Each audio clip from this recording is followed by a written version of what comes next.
Majestys game. You're through to the NBA2UK segment. What we're going to be doing is talking about basketball on a day-to-day basis, constantly, and trying to pick who will be the winners and losers of every game throughout the NBA season. 8 games that was meant to be played yesterday, but one got cancelled because of the COVID issues, which was the New Orleans Pelicans versus the Dallas Mavericks, which personally I think was the game of the night, but was able to pick on 7 other games anyway. So what I'm going to do is play back the recordings from yesterday's videos just to give you a summary of who I had picked to win from the night before. So it's win. So now, going now to the summary, because the games are going to start in 2 hours. So we're going for a Hornets win, a Grizzlies win, a Bucks win, a Suns win, a Hawks win, a Blazers win, and a Pacers win.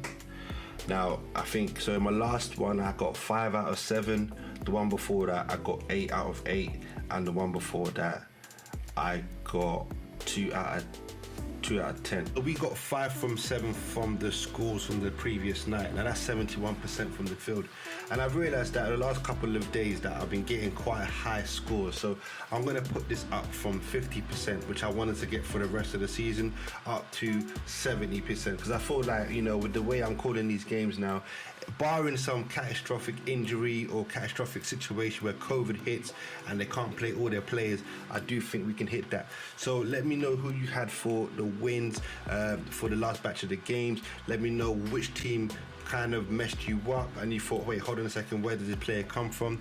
Like for instance with Harrison Barnes hitting 30 points for the Kings, coming out of nowhere. He doesn't do this stuff, but for some reason he thought, you know what, I average 17 points, but I'm gonna put 30 on the Pacers, and it's like, okay, cool, fair dues.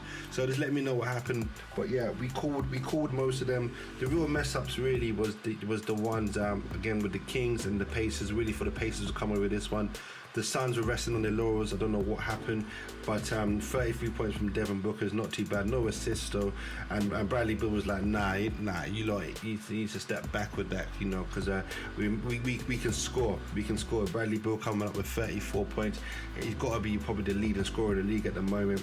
And they had a very good help from Davis Bertans, who gave them 18 points respectively from the game. But the rest of the ones are really easy to call. You know, Hornets versus Knicks. The Knicks are kind of going back to what they used to be. They're only 5 and 6, so we'll see what the next few games brings. But it's looking like, okay, yeah, the Knicks had a very good start, but they are the Knicks, so yeah, they're going to probably be going downhill. Memphis Grizzlies versus the Cavaliers. Cavaliers were missing a lot of players. Let's be fair about it. Missing one of their best players in Sexton. Also missing Kevin Love as well.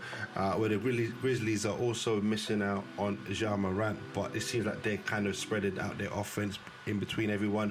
4 of their starters had double digits, which is pretty dope from their side. Yeah, the Bucks was always going to whoop the Magic. That was always going to happen. 121-99. That's a blowout. With the fact that Chris Middleton keeps on coming back, you know, 20 and 10. He's putting up some really big numbers. I keep watching this progression. If you look back at other shows, he's actually been putting up really good numbers alongside Giannis. It's just, can he bring it to the playoffs? The Hawks, yeah, versus the 76ers. Still, a lot of the 76ers players are not coming back, so they're still in the COVID protocol. So I felt like this is a Hawks game to play. I think there's a clip, you have to watch it, is when Joel Embiid and Dwight Howard do a pick and roll. Like, you have to go watch it. A Joel Embiid and Dwight Howard pick and roll. Go look at it on YouTube. It's one of the funniest stuff you will see. Then obviously with the Trailblazers and the Raptors are just going through it right now. But I think they'll pick it up. But they're 2 for 8. They might as well, if they were smart, they might as well tank and go try and get a good player in the draft. But they're not going to do that. They've got too many good players in Pascal Siakam, Kyle Lowry, and also Fred VanVleet. So I expect them to pick that up and come back into the East and maybe get the 7th, 8th spot, because the East did actually get stronger this year.